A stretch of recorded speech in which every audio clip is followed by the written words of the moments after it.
Hello বন্ধুরা, সবাইকে good morning. সবাইকে আরেকটা সকালে সুস্বাগত। আজকে উঠে পড়েছি। আজকে শরীরটা খুব একটা বেশি ভালো ছিল না, ঠান্ডা লেগেছিল, এই চোখটাও চুলকাচ্ছিল। সে যাই হোক, আমাকে তো উঠতেই হবে। উঠে বেরিয়ে পড়লাম আমি আমার বন্ধুদের খুঁজতে। দেখলাম ওদের পাই কিনা। তো দেখলাম হ্যাঁ, ওরা আমার জন্যই ওয়েট করছিল। তো ওদেরকে বিস্কুট খাইয়ে কচুরি এনে আমিও বসে গেলাম। অনেকদিন পরেই কচুরি খেলাম, খুব ইচ্ছা হচ্ছিলো তাই।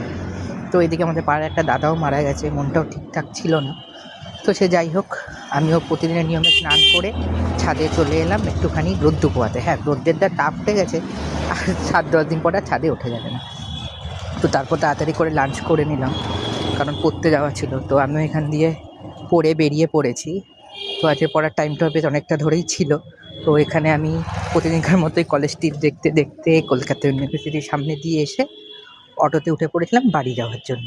আর অটোতে আমাকে সামনেই বসতে হয়েছিল, পেছনে জায়গা ছিল না। তাও অনেকটা পরেই আমি ঠিকঠাক মতো বসতে পেরেছিলাম। তো এখানে আমি অটোতে যেতে থাকলাম। তো অটো থেকে নেমে ফুলবাগান মেট্রো স্টেশনের সামনে দিয়ে হেঁটে হেঁটে আমি যাচ্ছিলাম বাড়ির জন্য। তো হট করে কেমন যেন একটা খিদে খিদে পাচ্ছিল। সেই ভাত খেয়ে বেরিয়েছি, খিদে পাওয়াটা তো স্বাভাবিক। তো আমার কাছে বেশি টাকাও ছিল না। তো ভাবলাম কী খাওয়া যায়।